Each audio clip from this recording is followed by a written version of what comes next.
So as promised, I'm going to demonstrate how to quilt with the small rulers on the domestic machine. Look at the little foot that I have. It has a little hole here in the front and the same little hole here on the side. So when we talked about choosing between free motion foot and ruler foot, and I mentioned that it's better to get the ruler foot if you just need to pick one, this one will be a good one to look for because it gives you more control of a needle, but at the same time has enough space here around to control the ruler too and slide along the ruler edge. What is important about the rulers? Remember about the shank that we already talked about today, but just to remind you once again, because that's important and that's safety. If your machine is a high shank machine, you need to look for 1/4 inch rulers thick. So it's great if that's acrylic. It may be clear, it may be colored as the ones I'm making. We make blue, orange, and yellow colors. I will leave, not yellow, green. I will leave the link in the very end of this video or in the email. So what we need to remember when we work with the ruler. First, we need to remember about the safety. That's a rule of one hand, as I call it.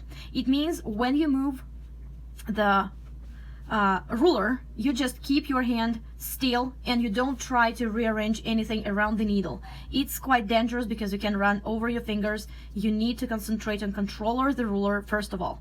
It's very true for domestic machine, for long arm machines too. I apologize. So if you hold the ruler, you move the machine. This hand doesn't move at all. The machine moves. If you need to reposition the ruler, the machine should stop and you reposition the ruler, fix it in the right position, hold it, and start moving. Don't try doing two things at the same time at the one moment, repositioning the ruler and keep quilting. That's not safe. That's not safe. Okay, let's keep moving. So let's start with a simple straight line first, and then I will explain you how to do more interesting and complicated stuff. Just repeating, it was a request to repeat and show it once again how we pull up the bobbin thread. I turn my wheel with one hand here on a side, put my needle down, and then keep turning and bring it up. Take my top thread. I will also bring my foot up to leave some space under the foot to maneuver with the needle. I will pull the whole sandwich and then pull my thread up. It will bring the bobbin thread on the surface. Here it is. Here it shows. So we should do it every time we start a new section of quilting. It will help your backing to be clean and accurate. No extra knots or nests or whatever. Then we are going to fix that with a few stitches. I'm again just manually turning my wheel, and I will make a few stitches at the same spot. 3, 4, 5, like as many as you feel is secure.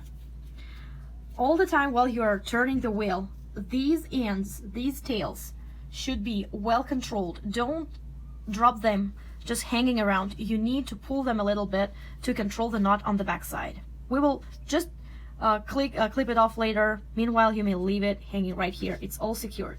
Now we will start traveling along the ruler, and when you quilt on domestic machine, you need to control everything at once. So I position my hands like this. My right hand is controlling the sandwich. My left hand is positioned that way that a couple of fingers are sitting on the ruler and the rest of my fingers are also controlling my sandwich. So I'm moving the whole thing together. With these fingers, I'm not only controlling the ruler, I'm also slightly pushing it towards the foot. So we don't let it just wiggling around. We keep it in place and we push it towards the foot to make sure that our line is straight. So let's keep going, really slow. You move the whole thing. Don't forget that your transporter of the fabric, the feeders, are switched off. Well, we quilted our first line using the ruler, and now I will show you how to quilt a parallel line without any marking. If you look at the ruler, like all long arms rulers, all good long arm rulers or machine rulers, quilting rulers, they have engraved lines on them. And those could be 1/4 inch markings, 1/2 inch markings, or an inch mark. I have 1/4 inch markings on my rulers, so it makes it very easy to quilt parallel lines by simply lining up the engraved line with the quilted line. Just a quick reminder, if you look at your needle, once again, you will see that it points right into the center of the foot, which means when you line up a side of your ruler with a side of the foot, your needle sits 1/4 of an inch away from the line. Look at this. So here's the needle, here's our edge of the ruler, and it's a gap in between.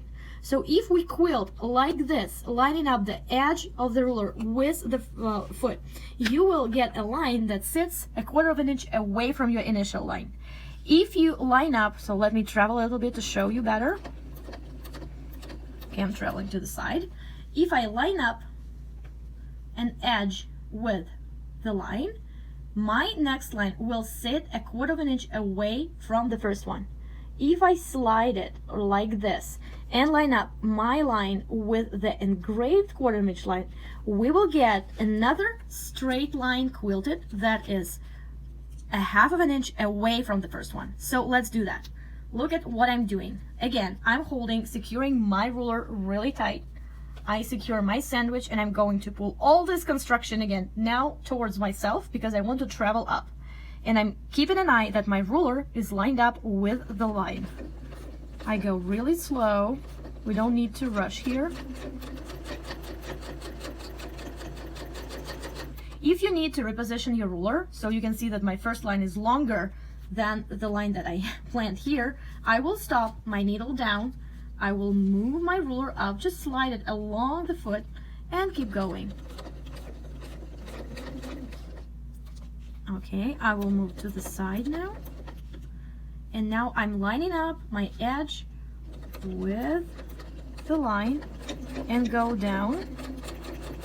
Remember that we control all the layers and the ruler at the same time.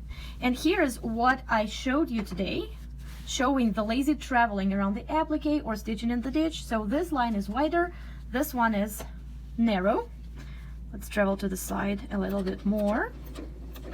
And I want to do a wide one again, so I will line up my engraved line and the stitched line.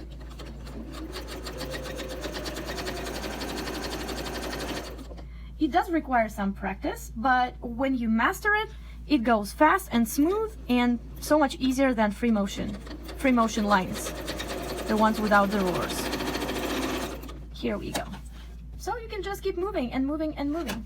Rulers are also great to outline the blocks, to do point-to-point designs, to do border designs, to do stitch in the ditch, and many other things. Let's try the curved one now, and let's make something like a border shape. So we can keep up to the top, then I will move my ruler like this and keep going.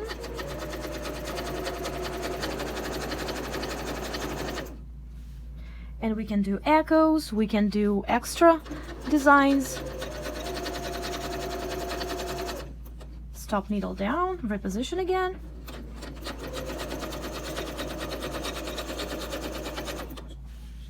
Here we go.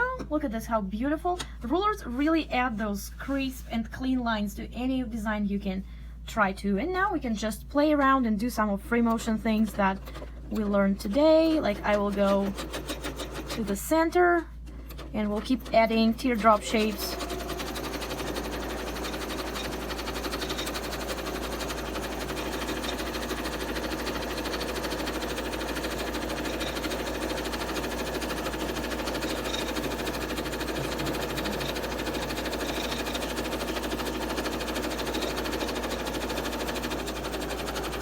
Well, this is one of my favorite designs for the borders.